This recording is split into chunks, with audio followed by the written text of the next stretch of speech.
What are the big differences between the FM and AM? I understand reach, but can you break down a little bit of that for us? Like, it's mainly sound quality. So AM is it's a different method of broadcasting. So it's amplitude modulation. So if you know, like a wave, so the amplitude of the wave is how big the wave is. That's more susceptible to atmospheric stuff like lightning. So if you've ever listened to an AM station when there's a thunderstorm going on, you hear all the crackles and all that sort of thing, and it really wrecks the sound. FM is frequency modulation, so it's the same amplitude of the wave, but the frequency changes ever so slightly as the sound moves through. And because it's got a wider bandwidth, it's on a higher frequency up the band, and it works in such a different way that the sound is a lot clearer, obviously. And it's because it's not based on amplitude, it isn't susceptible to interference like AM radio is. And also you can hear it in stereo too. Yeah. They did experiment with AM stereo about 30 years ago, but it just never took off and the sets were too expensive. And Right. Yeah. Oh, I was wondering about it. Yeah. But also FM goes a lot shorter distances. So, you can have an AM station down in south of Waikato, and you can still hear it at night here. Whereas an FM station, you've got to be able to basically see where the transmitter is. If you go behind a hill, that's where you start to get all the crackles and whatever. Right. So it doesn't go as far. Is that anything recently with all these advances with technology, and the way that we are like live streaming and stuff? Do you see, or is that something already happening to facilitate the transmission? To reach bigger audiences and like to get to places that it's hard to get the right signal? Yeah, for FM not so much. I know in America they've experimented with a thing called HD AM radio, which is basically turning an AM radio signal into a digital signal. So that can get a lot further, but then the further you get away, you start to the signal starts to break up and the digital starts to So it hasn't really. It's the technology really is what it is now, and I don't think it'll progress much further from that. But who knows? Yeah. It's all about the economy, but not many people are talking about the quality of life for those people. Like when you look at the peasants years and years ago, working on the fields and still being able to buy a little home, a piece of land. And nowadays we work 3 times more. We cannot pay rent. Yep.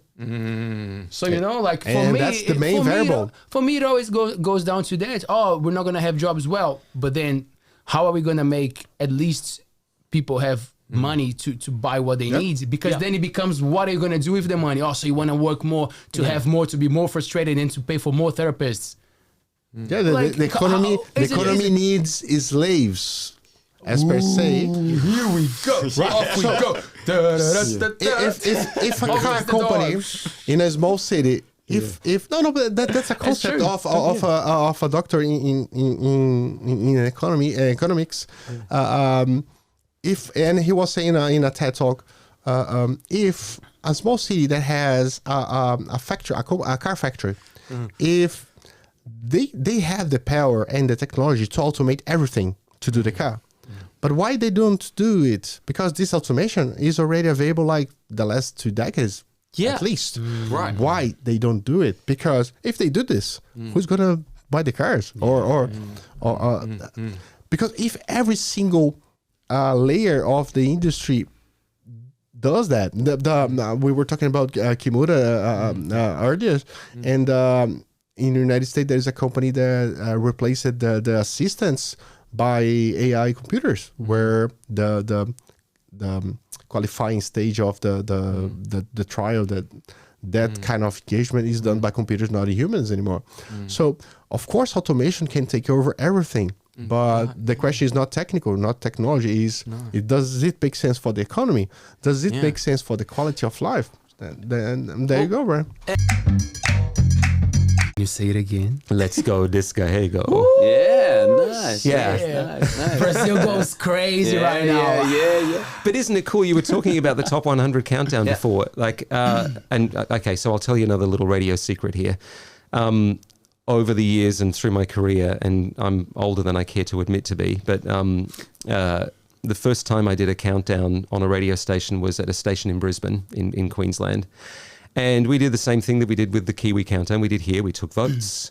We took phone calls, we took letters. I mean, it was only mid-90s. The email was, I remember sort of seeing my first internet computer at that station. It's like, what's this? And at the end of the day, we actually built the countdown like a music schedule. So we built it as we saw fit. We took the votes into a little bit of an account when it came to like the top 5 or whatever. But apart from that, it was mostly fabricated. Right, yeah. Here, when we've done this countdown, it literally has been, I get emails that have got 5 songs on them. I put them in a spreadsheet. I tally the votes. I sort it by order of votes received. That's the top 100. Wow. And that's how it turned out. Wow. And you, sir, were number 2. Wow. Yeah, man. So- Thank you. Yeah, no, thanks to, the local Yeah, but that's a community. testament to the engagement that you have with your fan base and social media, but also the quality of the songwriting. You're a great storyteller, sir. Thank you. Cheers. Cheers. Yeah. So More that's coming. Yeah. Man. Never. Like that's the cool thing about writing a song. I think is you go, cool, it's done now. It's out in the world. But there's better ones. There's always better ones. But they live on. One of the great stats out of that countdown was out of 100 songs, 11 of those were local artists and locally recorded music. Wow. And that means that the people that are participating in that countdown are listening to us. They're hearing the songs. They're liking the songs. They're getting behind them.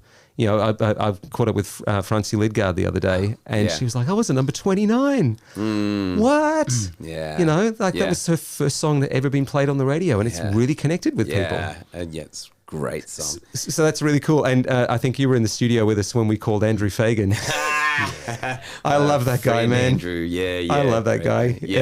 And he's been really, really good in giving us feedback, and he really loves the music we play. But I said to him that day, like, man, your song's in the top 5. Like, how does it feel for a song that's 35, 37 years old to be? And he said, I think it's a bit perverse, actually. Like, That was a great comment. Yeah, great. It was so Andrew. It really was. But to think that a song like that has endured that long, and we can play the dudes, and we can play the mockers, and we can play the chills and stuff like that, and those songs still connect. Yeah.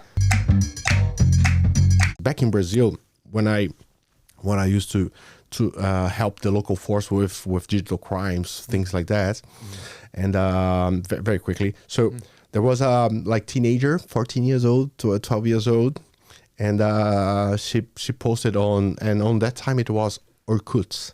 Did you guys have Orkut here in New Zealand? Yeah. Orkut. It's just kind like, of like a Facebook. Facebook for old people. Yeah. So just like me. I had I'm old enough to have, I'm 47. I'm old enough to have Orkut account. So what happened is that the girl, a college private college, very famous private college in Porto Alegre, south of Brazil, post pictures of her and her friends at the beach, bikini, exposing themselves. The early stages of TikTok and Instagram type of thing, Reels. I've learned what Reels was like with my wife months ago. I said, "Well, really? Okay, It's TikTok, really." It's a feature, same thing." And then she posts, nothing wrong with that, but a guy from her classroom saw the posts, edit the pictures, remove the bikinis, and send to the group class, because in the old days we didn't have the Snapchat group or WhatsApp group. It was email based, very old, but it was as effective as anything today. So he shared with 40 students on his class, which shared each one with 40. In 2 days, the naked girl picture was in the computer of at least 1 million people. And we are talking about something that happened almost 30 years ago, right? The thing is, the behavior of exposing yourself is wrong, but it's not against the law. And when we go online, we became sassy. I don't have the courage to come here face to face and say, "Hey, Blair, and say something bad. No, I don't have that courage. But online, online I became powerful because the media, because we are sassy, the media is against different from the face-to-face reality where we put boundaries. We know what to do. We have the rules very settled. In the online world, no, we don't. So and more disgusting and nasty, the better. I don't understand how we became so. It's something about for this. I don't understand. No, neither do I. And I think it's really comes down to psychology as well, and how we can kind of, develop it's almost like these split personalities, and you see it a lot. And unfortunately, with this generation, and talking about your PhD work, this generation is really coming through. And I know there's research that. Not that IQ is a measure of everything. You've got IQ and you've got EQ, emotional intelligence, and intelligence. But I believe both of those measures are actually on the decrease. Isn't it funny though, with music copyrights and stuff like that, the way things, with Spotify, I remember a few years ago that there was an article where they interviewed Stevie Nicks, like one of the biggest names in the business and one of the most prolific songwriters. And she said that her music had something like 120 million streams or something like that. And she got a check from Spotify for $144. Wow. And you think, how does that work? Yeah. And then I think my understanding is they have tier systems as well. So I think if you're a well-known artist, you even get paid more. So if it's $144, someone like me and you, well...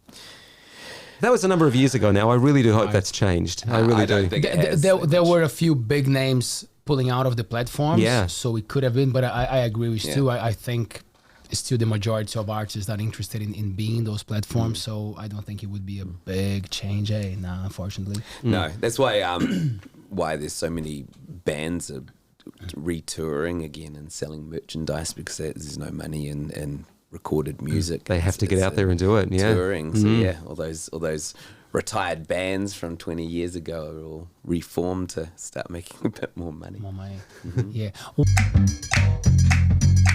Imagine a police officer. He's driving his car in the road, and suddenly he sees someone speeding up, because they already have these speed detector on the car, right? So naturally they know the speed of the car in the other lane, right? Coming back against him.